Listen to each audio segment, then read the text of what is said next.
Gênesis 28:1. E Isaque chamou a Jacó e abençoou, e ordenou-lhe e disse-lhe: não tomes mulher de entre as filhas de Canaã. Levanta-te, vai a Padã-Arã, à casa de Betuel, pai de tua mãe, e toma de lá uma mulher das filhas de Labão, irmão de tua mãe. E o Deus Todo-Poderoso te abençoe e te faça frutificar, e te multipliques, para que sejas uma multidão de povos. E dê a bênção de Abraão a ti e a tua semente contigo, para que em herança possuas a terra de tuas peregrinações, que Deus deu a Abraão. Amém.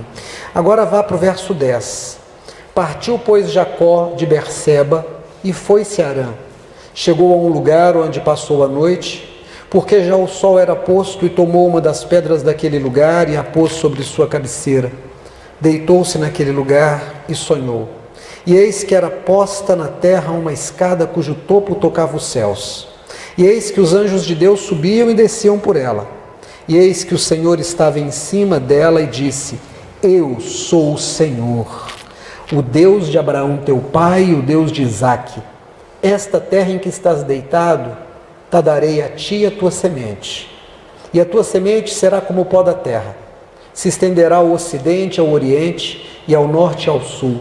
E em ti e na tua semente serão benditas todas as famílias da terra. E eis que eu estou contigo e te guardarei por onde quer que fores, e te farei voltar a esta terra, porque te não deixarei até que te haja feito o que te tenho dito. Acordado, pois, Jacó do seu sono, disse: na verdade o Senhor está neste lugar e eu não sabia. E temeu e disse: quão terrível é este lugar! Este não é outro lugar senão a casa de Deus, e esta é a porta dos céus. Então levantou-se Jacó pela manhã de madrugada, tomou a pedra que tinha posto por cabeceira, e a colocou por coluna, derramou azeite em cima dela, e chamou o nome daquele lugar Betel. O nome, porém, daquela cidade dantes era Luz. E Jacó fez um voto dizendo: se Deus for comigo e me guardar nesta viagem que faço, e me der pão para comer e vestes para vestir, e eu em paz tornar à casa de meu pai, o Senhor será o meu Deus. E esta pedra que tenho posto por coluna será casa de Deus. E tudo quanto me deres, certamente te darei o dízimo. Final do verso 18. E derramou azeite em cima dela. Vá, por favor, agora para o Novo Testamento, Evangelho de Lucas, capítulo 21, verso 1. E olhando ele, viu os ricos lançarem as suas ofertas na arca do tesouro. E viu também uma pobre viúva lançar ali 2 pequenas moedas. E disse: em verdade vos digo que lançou mais do que todos esta pobre viúva, porque todos aqueles deram como ofertas de Deus do que lhes sobejava, mas esta, da sua pobreza, deu todo o sustento que tinha. Agora vá para a última referência, Romanos capítulo 12, verso 1. Rogo-vos, pois, irmãos, pela compaixão de Deus, que apresenteis o vosso corpo em sacrifício vivo, santo e agradável a Deus, que é o vosso culto racional. Não vos conformeis com este mundo, não tomem a forma deste mundo, mas transformai-vos pela renovação do vosso entendimento, para que experimenteis qual seja a boa, agradável e perfeita vontade de Deus. Porque pela graça que me é dada, digo a cada um dentre vós que não saiba mais do que convém saber, mas que saiba com temperança, conforme a medida da fé que Deus repartiu a cada um.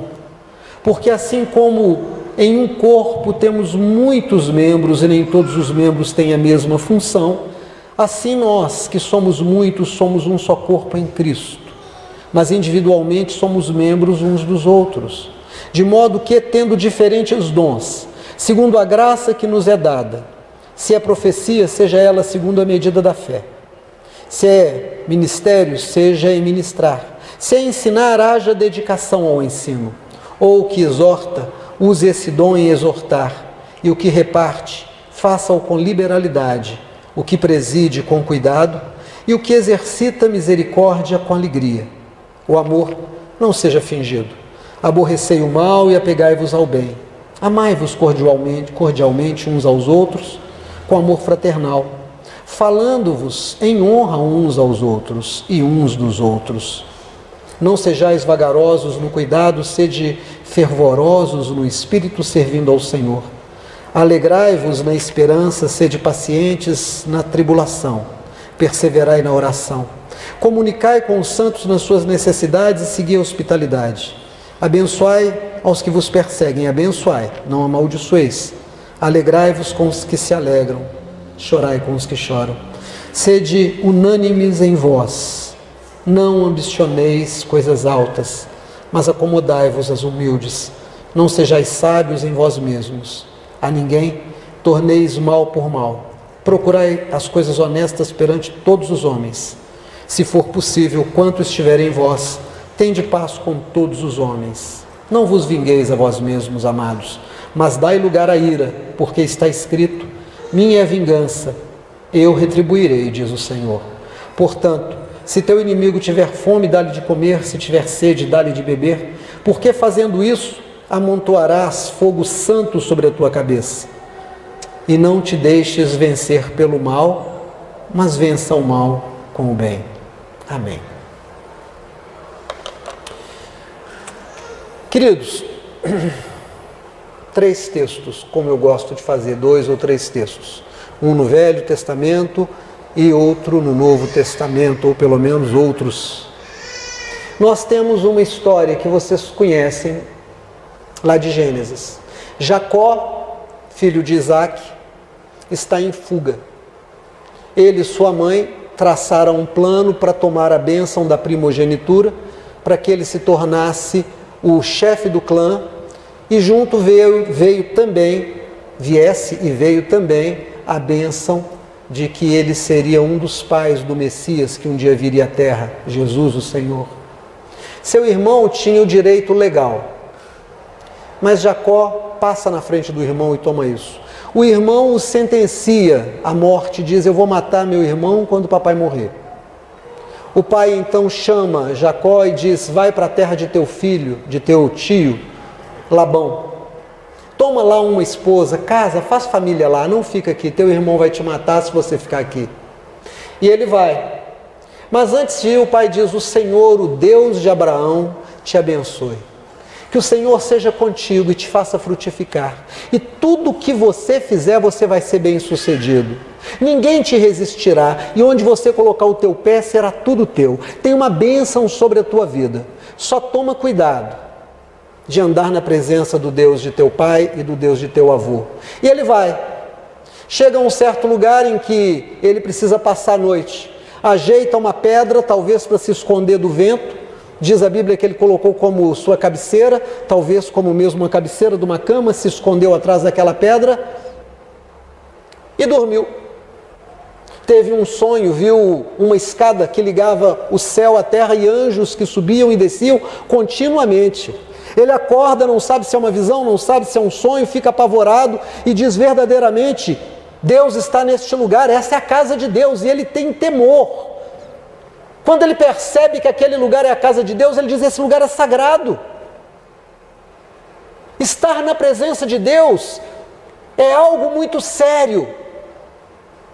Deus havia dito da sarça ardente ao Moisés, quando Moisés pensa em chegar perto daquela sarça, o Senhor Deus diz para ele: tira a sandália dos teus pés, porque o terreno em que você está pisando é um terreno santo, é uma terra santa.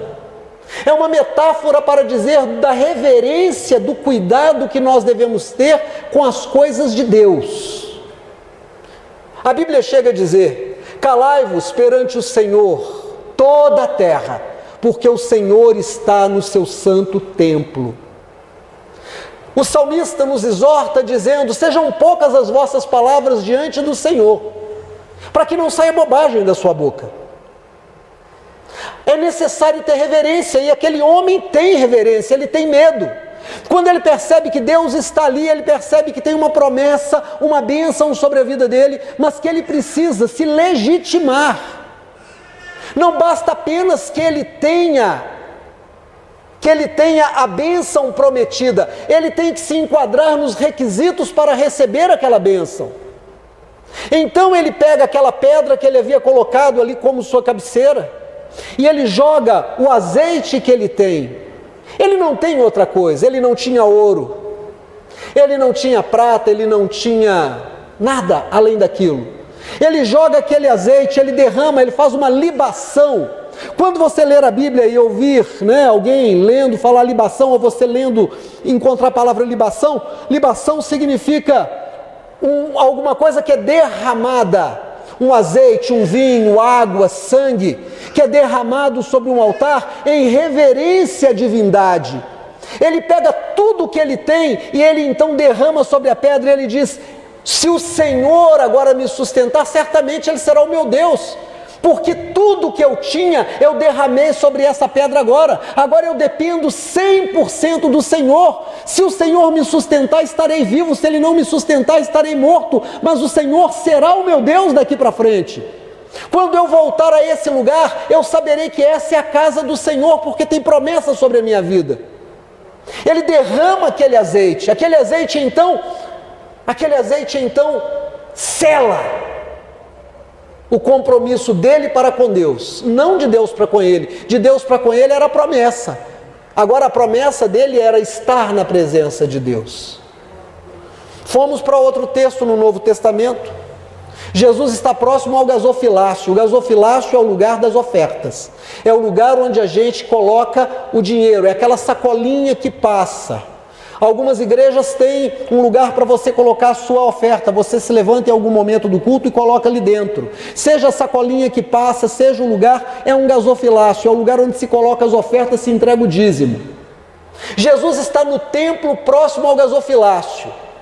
Então, abrindo aqui um parênteses, quando alguém te disser: a gente não precisa dar nada a Deus, Deus não conta com dinheiro, irmão, isso é conversa do diabo para te enganar. O próprio Jesus estava no templo ao lado do gasofilácio, olhando as pessoas que colocariam ali alguma coisa. Vieram algumas pessoas, veio um homem muito bem vestido, muito bem trajado, peito estufado, coluna ereta, barba bem feita, enfiou a mão num bolso, tirou um saquitel, enfiou ali a mão, tirou algumas moedas, talvez de ouro, de prata, jogou ali dentro, e os barulhos, plim, plim, plim, plim, de cada uma das moedas que caíram ali, cada uma delas fez o seu barulho, todo mundo percebeu. Veio outro, talvez bem barrigudo, bem rico, jogou o talite para trás, também enfiou a mão na manga assim, tirou outra sacolinha, pegou algumas moedas e blim, jogou ali, e vários fizeram isso. O gasofilácio foi ficando cheio. De repente, quando todo mundo já tinha passado, vem uma senhora humilde, vem uma senhora mal vestida talvez, com uma roupa muito simples, talvez encurvada pelo peso dos anos, e ela tira 2 pequenas moedas e joga ali dentro. Jesus está olhando e diz para os seus discípulos: vocês viram aqueles homens que colocaram grandes somas e viram essa mulher? Ela deu mais do que todos. Embora sendo viúva, sendo velha, ela deu todo o seu sustento. Eu quero abrir outro parênteses aqui. Irmãos, quando alguém diz assim: Deus não pede tudo, às vezes Deus aceita tudo, às vezes Deus pede tudo. Aquela viúva deu tudo que ela tinha, e tudo que ela tinha era mais do que tudo que os outros deram. Jesus disse: os outros deram o que sobrava, os outros deram daquilo que estava guardado, que eles tinham muito, não lhes faria nenhuma falta. Mas aquela mulher, ela tirou todo o seu sustento. Ela saiu dali sem o dinheiro da luz, ela saiu dali sem o dinheiro da água, ela saiu dali sem o dinheiro da comida, ela saiu dali sem o dinheiro do aluguel, ela saiu dali sem nada. Não sou eu que estou dizendo, é Jesus. Jesus disse que ela deu todo o seu sustento, e que Deus aceitou aquilo, que ela deu mais do que todos os outros. A matemática de Deus não se estabelece em cima de cifras, se estabelece em cima de consagração. E aí nós fomos para um texto didático, doutrinário, da carta de Paulo, de uma das suas cartas. E o Paulo vai dizer para nós em Romanos 12: apresentai os vossos corpos, em algumas traduções está no singular, o vosso corpo, como oferta viva, sacrifício vivo, agradável a Deus, que é o vosso culto racional. Então a primeira coisa, seja inteligente no seu culto. É claro que as emoções são importantes, é óbvio, nós somos seres emocionais, nós nos alegramos, nós choramos de alegria, nós nos entristecemos, nós nos angustiamos, nós nos esperançamos. A vida é gostosa porque ela tem emoções, mas Paulo diz: ofereçam a Deus um culto inteligente. O evangelho tem que ser um evangelho cognitivo, o evangelho tem que ser um evangelho inteligente. Burrice é quando você não faz perguntas do porquê das coisas e não busca respostas inteligentes. Tinha um programa na televisão chamado Família Dinossauro. Vocês sabem que os dinossauros foram extintos, né? Ninguém cria um dinossauro como bichinho de estimação. Ninguém vê um dinossauro atravessando a rua. Dinossauros estão extintos há milhares de anos. Mas existem provas de que eles andaram sobre a Terra. Então, os estúdios Disney fizeram uma série chamada Família Dinossauro. Ou seja, é uma família muito antiga, muito primitiva. O encéfalo do dinossauro, segundo os cientistas, era bem pequenininho. Eles eram bem burrinhos. Tanto que eles estão extintos. Eram grandes e poderosos, mas estão extintos. E na família dinossauro, o pai, o Dino da Silva Sauro. Vocês se lembram do Dino da Silva Sauro? O Dino da Silva Sauro, ele tinha uma profissão que era muito importante na sociedade dele. Ele desmatava, ele arrancava árvores. O que os estúdios Disney estão dizendo é que quem arranca árvore é burro. Uma pessoa que arranca uma árvore tem que plantar pelo menos 3, para se redimir do que fez. Às vezes a gente tem que arrancar uma árvore, mas se você arrancou uma árvore, você tem a obrigação de plantar pelo menos 3. Mas ele era um dinossauro, a empresa que ele trabalhava. E o chefe dele, que era um dinossauro muito mais bravo, que era um dinossauro muito temido pelo Dino, ficava numa mesa e ele era ameaçador, e atrás dele tinha a frase que era a missão e a visão da empresa. Toda empresa tem uma visão, uma frase que sintetiza a visão dela no mundo corporativo, no mundo onde ela atua, e a missão dela. E essa frase que estava atrás era: as coisas são assim porque são assim. As coisas são assim porque são assim. Tem gente que vive a sua fé em cima de alguma coisa parecida com essa frase. Vem Paulo em Romanos 12 e diz: não é assim. Vocês devem apresentar-se a Deus para viver um culto racional, aplicando a razão, entendendo o que vocês estão fazendo, entendendo a vocação que vocês têm, o que Deus espera, o que Deus tem prometido, o que vocês devem fazer para estar debaixo da bênção do Senhor, para receber a bênção do Senhor. Culto racional. E aí ele diz: transformai-vos pela renovação dos vossos pensamentos. Se transformem pela renovação dos vossos pensamentos. Deixa eu te falar, sabe o que é que muda a vida da gente? Quando a gente muda a forma de pensar. Quando a gente muda, quando a gente começa a entender o que Deus diz. Paulo, escrevendo em Coríntios, 1 Coríntios capítulo 2, diz que Deus nos deu a mente de Cristo. Para que Deus nos deu a mente de Cristo? Para nós pensarmos os pensamentos de Cristo. Para que eu mude os meus pensamentos, para que eu não tenha os pensamentos do homem, mas para que eu tenha os pensamentos de Cristo, para que eu leia a vida, para que eu leia o mundo, para que eu seja no mundo conforme Cristo vê, conforme Cristo é, conforme Ele espera que eu seja. Então Paulo vai dizer ainda em Romanos 2, se transformem. Você está vivendo uma vida derrotada? Se transforme mudando os seus pensamentos. Você está vivendo uma vida miserável? Se transforme mudando os seus pensamentos. Você está vivendo uma vida de humilhação? Se transforme mudando os seus pensamentos. Você está vivendo uma vida de carestia, de pobreza? Se transforme mudando os seus pensamentos. Mas como é que eu vou mudar os meus pensamentos? E aí eu preciso pensar no Jacó.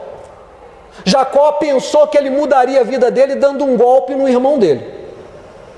Ele se aliou à mãe dele, a mãe dele sabia que o irmão dele não era flor de se cheirar, não levaria o legado do pai para frente, não temeria o Deus de Abraão e o Deus de Isaque. A mãe sabia que não podia confiar em Esaú, então ela chama Jacó e diz: olha, certamente a profecia que me foi dada lá atrás, que o filho mais novo seria senhor do mais velho, vai se cumprir se eu te ajudar. Então nós vamos dar um golpe no teu irmão. Quando o teu irmão sair, você passa-se pelo teu irmão e recebe a bênção dele, de teu pai. O Jacó achou que aquilo era natural. Irmãos, não é natural passar os outros para trás. Não é natural mentir. Não é natural enganar. Não faz parte do pensamento de Deus que a vida da gente mude com a gente enganando o outro. Não pode um homem de Deus enriquecer empobrecendo o outro. Não pode uma pessoa de Deus se dar bem levando o outro a se dar mal. Eu não posso fazer um bom negócio se o resultado para quem negociou comigo for um mau negócio. Eu tenho que ter um senso crítico cristão. Tem gente que diz: amizade é amizade, negócio é negócio. Irmãos, não é verdade não. Isso vale lá no mundo. Quando eu tenho a mente de Cristo, a primeira coisa que eu sei é que as riquezas do mundo acabam. Onde é que a gente põe o dinheiro no dia da morte? Você pode juntar todo o dinheiro do mundo e dizer que é seu. Você morre e não leva um centavo. Você pode se deixar seduzir pela maior beleza estética e plástica que você encontrar, que você imaginar, o homem mais bonito, a mulher mais bonita. Sabe o que acontece a cada dia? É um desmonte. A beleza vai caindo, a flacidez vai chegando, os órgãos vão trabalhando com mais dificuldade, a visão começa a ficar fraca, ficar turva, a coluna começa a pesar, a barriga começa a crescer, o cabelo começa a cair, começa a embranquecer, começa a ficar rebelde. A pele perde o viço, começa a chegar a ruga. A beleza vai embora numa rapidez. O poder que a gente concentra na mão, porque tem a arma, porque tem a força, porque tem o grito, porque tem um exército atrás da gente que nos garante, passa.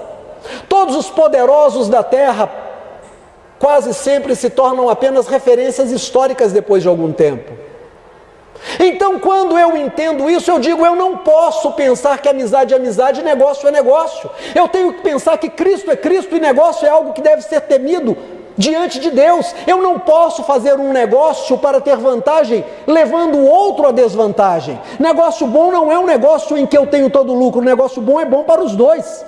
Pastor, mas ninguém faz isso. Não, ninguém faz isso, a não ser aqueles que nasceram de novo. Porque os que nasceram de novo não lidam com as coisas a partir dos valores do mundo. Eles estão mudando seus pensamentos. Paulo diz: transformai-vos pela renovação dos vossos pensamentos. Jacó e a mãe pensaram conforme o mundo. Vamos resolver o problema e fazer a profecia se cumprir a partir de uma ação nossa contra Esaú, enganando a Isaque.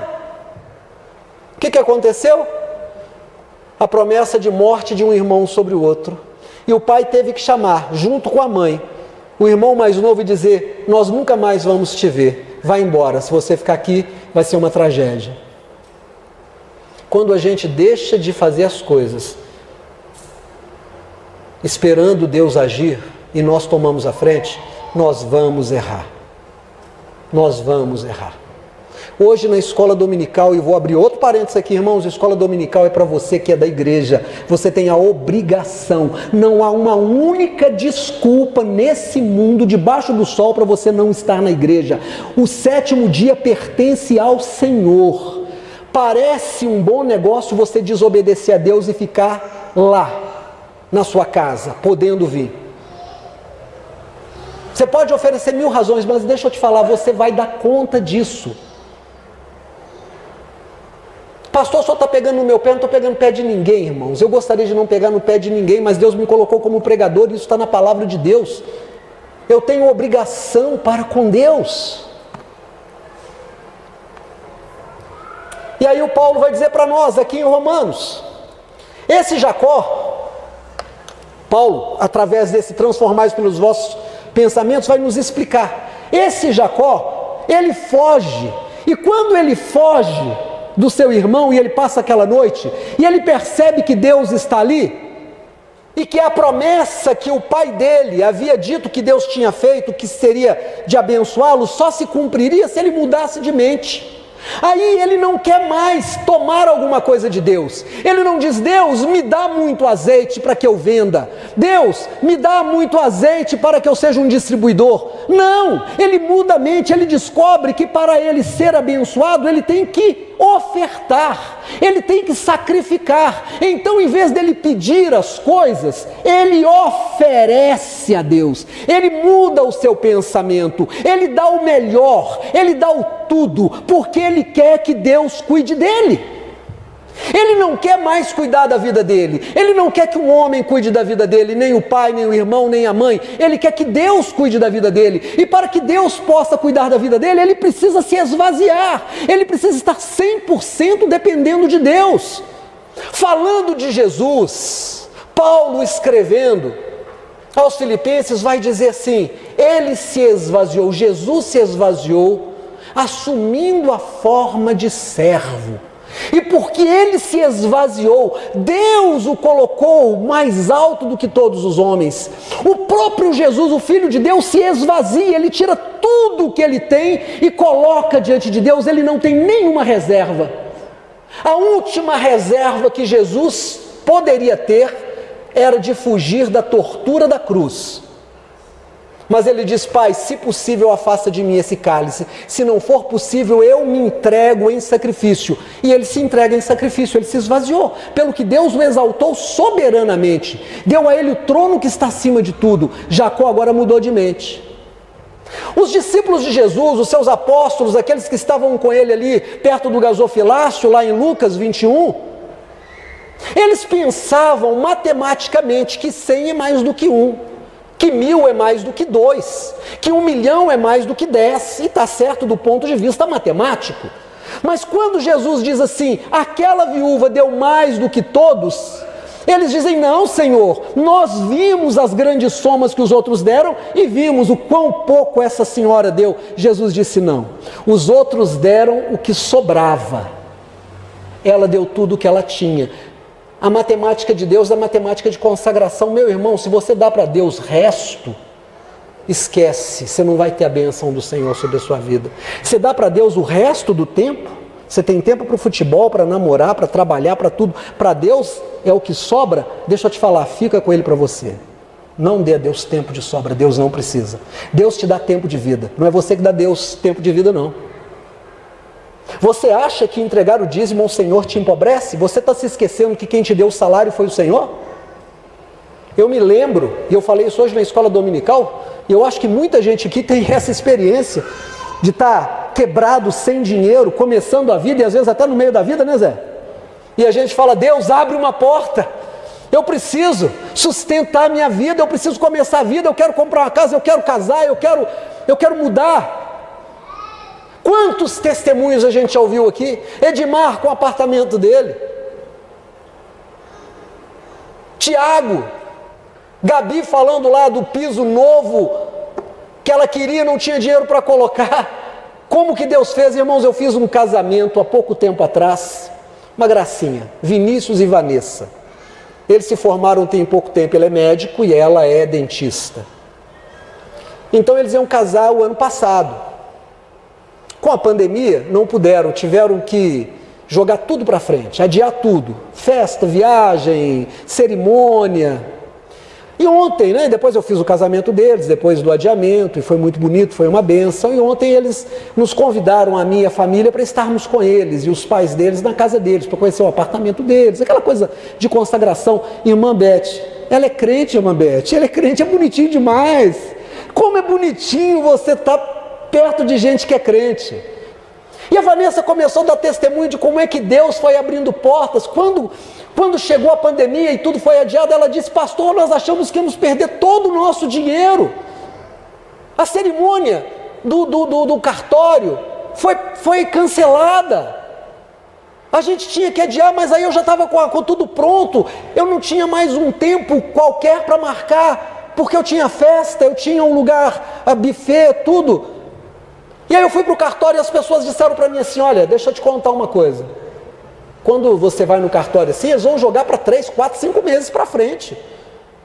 Ela falou que saiu de casa desesperada, na carne, esperançosa no espírito, dizendo: Deus, faz algo acontecer. Chegou no cartório, tinha 2 vagas para o dia que ela precisava. Ela falou: é de Deus. Mas ela deu vários testemunhos, como que Deus foi suprindo. Mas a última, eles contrataram uma cantora maravilhosa chamada, eu gosto muito, chamada Larissa Félix. É uma menina que tem uma voz muito gostosa, também é crente de verdade, irmã. Ela e o marido entrou mudo e saiu calado, ele só toca violão, e ela tem uma voz linda, e ela cantou, e ela disse, a Vanessa disse: eu tinha combinado com o Uber para buscá-los lá no sítio onde foi o casamento, difícil de chegar, irmãos, mesmo com o aplicativo foi difícil de chegar, um lugar lindo, mas difícil de chegar. E quando terminaram ali a cerimônia, terminaram de cantar, fizeram a festa, era a hora do casal ir embora, ela ligou para o Uber e disse: você já está aqui na porta? Você já está ao menos chegando? O cara disse: eu ainda estou em casa. Ela falou: não tem jeito, eles têm que pegar o avião, como é que vai ser agora? O cara ainda estava em casa, não ia dar tempo dele chegar lá era longe, difícil de chegar para pegá-los, para levar para o aeroporto, eles iam perder o voo, tarde da noite, talvez o último voo, não sei se era, imagino que fosse. E ela disse que alguém chega lá na rua e vê um carro passando naquele lugar mais improvável, e pergunta: o senhor é Uber? Ele disse: sou. Uma dona com o menino me chamou aqui, mas essa casa que eles me chamaram não existe, não era o carro que ela tinha chamado, era um outro. Ela falou: pastor, de madrugada, naquele final de mundo, tinha um Uber esperando, e aí nós perguntamos: você pode levar o casal para o aeroporto? E ele disse: claro, não achei a outra dona, eu levo. Como que o Uber foi aparecer naquela hora? Ela falou: tantos testemunhos, mas até o final Deus cuidou de tudo. Irmãos, quando nós temos a mente de Cristo, quando nós nos renovamos, mudando os nossos pensamentos, nós começamos a viver milagres grandes e pequenos, porque Deus vai na frente. Então você não depende do homem, você não depende de uma outra estrutura humana, você depende de Deus. É isso que Jesus estava ensinando. Você deve consagrar tudo e o seu melhor ao Senhor, como o Jacó fez. O Jacó, para tomar posse da bênção de Abraão, ele teve que sacrificar o seu azeite, não de pedir azeite. Ele teve que tirar alguma coisa e dar ao Senhor. O que é que Deus disse que eu preciso entregar a Ele? Toda a honra e toda a glória pertence ao Senhor, o dízimo pertence ao Senhor, a vingança pertence ao Senhor, o 7º dia pertence ao Senhor. Eu devo estar debaixo de um pastorado, porque não existe órgão fora do corpo, o órgão tem que estar no corpo. Então Paulo, pegando essa analogia do corpo, em Romanos 12 ele vai dizer assim: como um corpo tem muitos membros, nós também individualmente somos membros uns dos outros, cada um tem uma função. Volta os olhos à palavra de Deus para você ver que eu não estou mentindo. Romanos capítulo 12, verso 4. Porque assim como em um corpo temos muitos membros, e nem todos os membros têm a mesma operação, assim nós, que somos muitos, somos um só corpo em Cristo, mas individualmente somos membros uns dos outros. De modo que, tendo diferentes dons segundo a graça que nos é dada, e aqui eu vou parar. Quênia, entenda, Paulo está dizendo assim: como igreja, nós somos um só corpo diante de Deus, estamos diante de Deus como um só corpo, mas individualmente, cada um de nós tem uma função em relação ao outro. Veja bem, eu estou aqui falando com a minha boca, mas quem sustenta a minha boca é o meu pescoço. Mas quem sustenta o meu pescoço são as minhas pernas. Mas eu preciso do microfone, então a minha mão ajuda a minha boca, porque ela sustenta o microfone. Mas eu preciso muitas vezes me virar de um lado para o outro. Às vezes eu mexo com a pastora Beth, às vezes com o pastor Zé.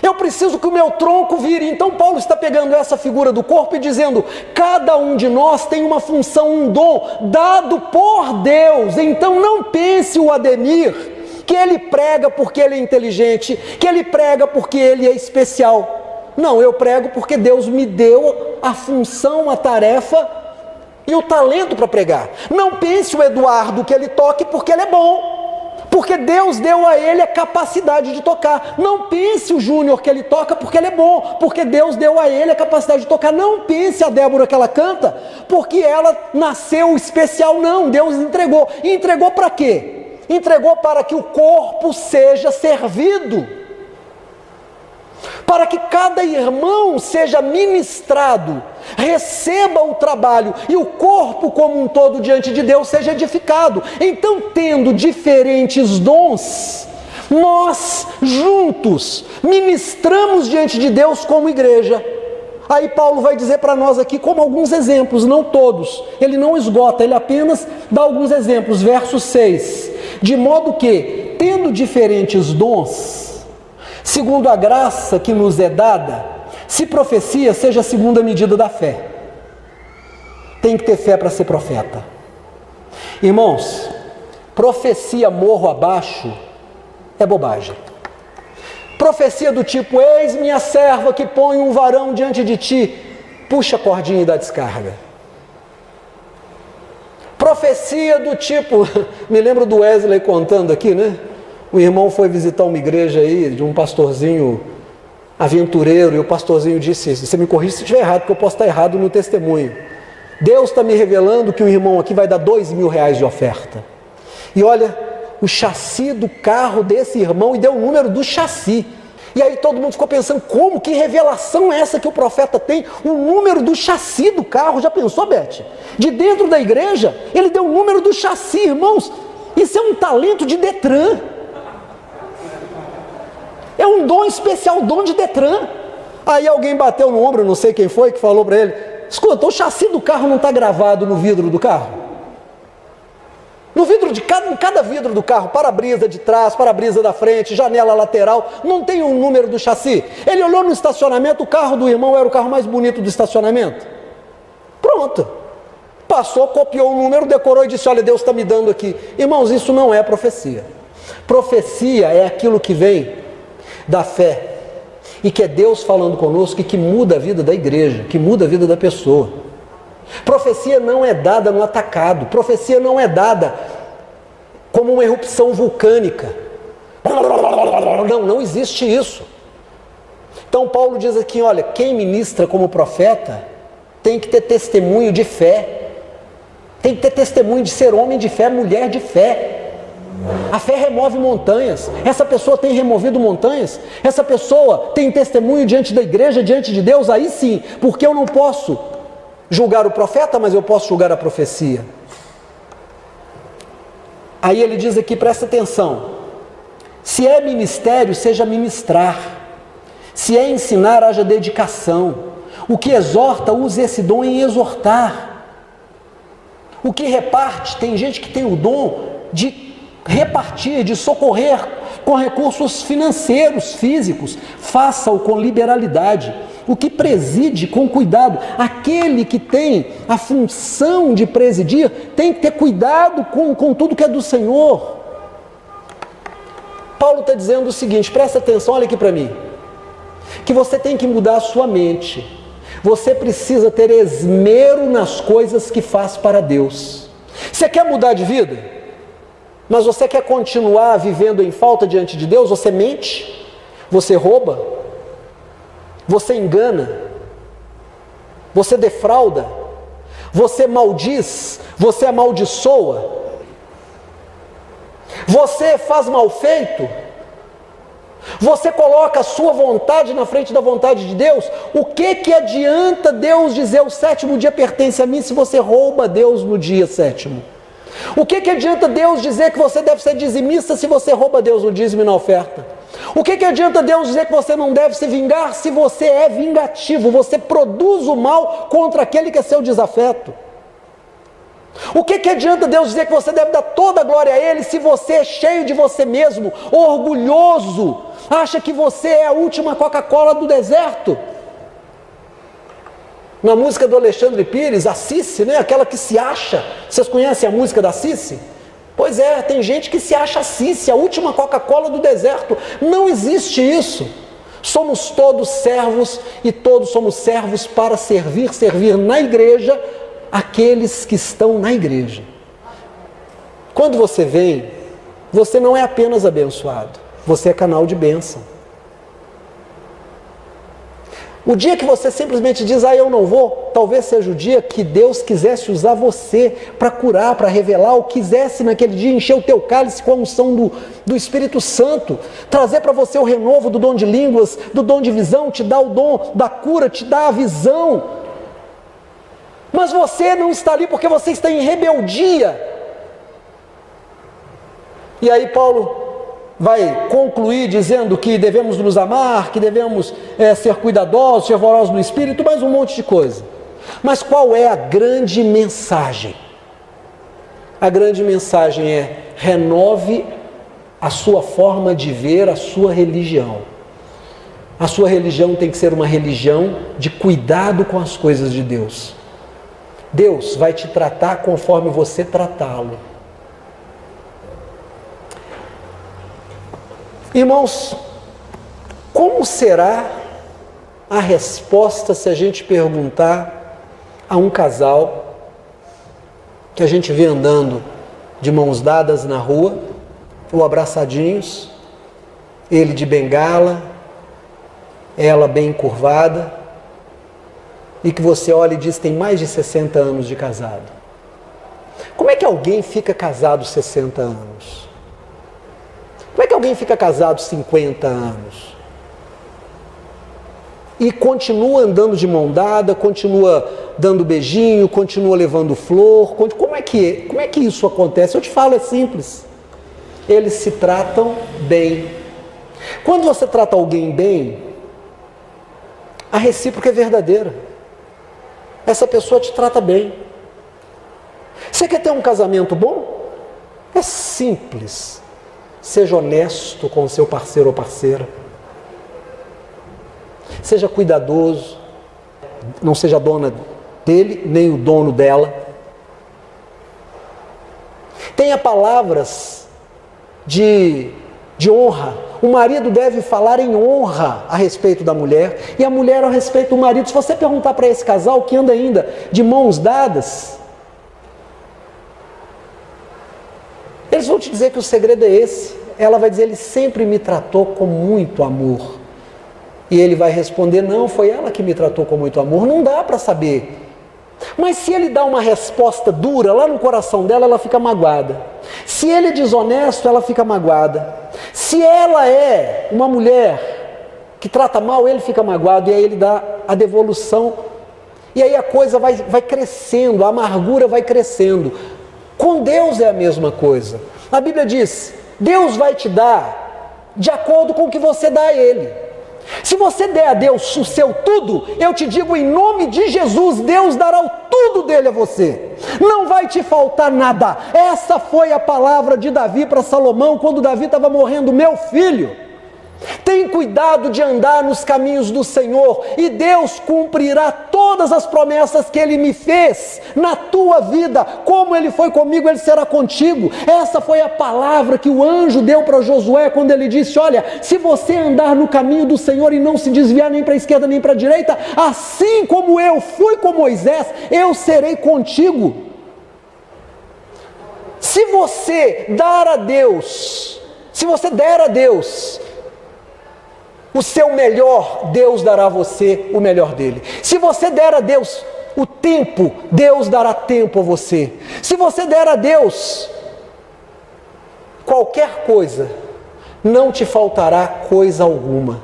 Mas, se você continua com a mente do mundo, se você continua pensando como o mundo pensa, e você quer levar a sua religião na corda bamba, escola dominical hoje você devia estar aqui. Os demônios vão entrar na tua vida. Você não vai dar um passo para frente sem cair. Você não vai dar um passo para frente sem andar para trás dois. Você não vai ter uma bênção na tua vida que não vire maldição. Você pode até achar que você está ganhando quando rouba Deus no tempo, quando rouba Deus no dinheiro, quando rouba Deus na dedicação, no zelo. Mas quando o teu pecado te encontrar, o teu choro será tão amargo. Não porque Deus está te amaldiçoando. Não, mas porque você abriu a porta para o mal entrar na tua vida. Achegai-vos a Deus. E o que a Bíblia diz? e Deus se achegará a vós. Talvez hoje à noite seja o momento da gente pensar em quanto nós temos errado. Fique de pé, por favor.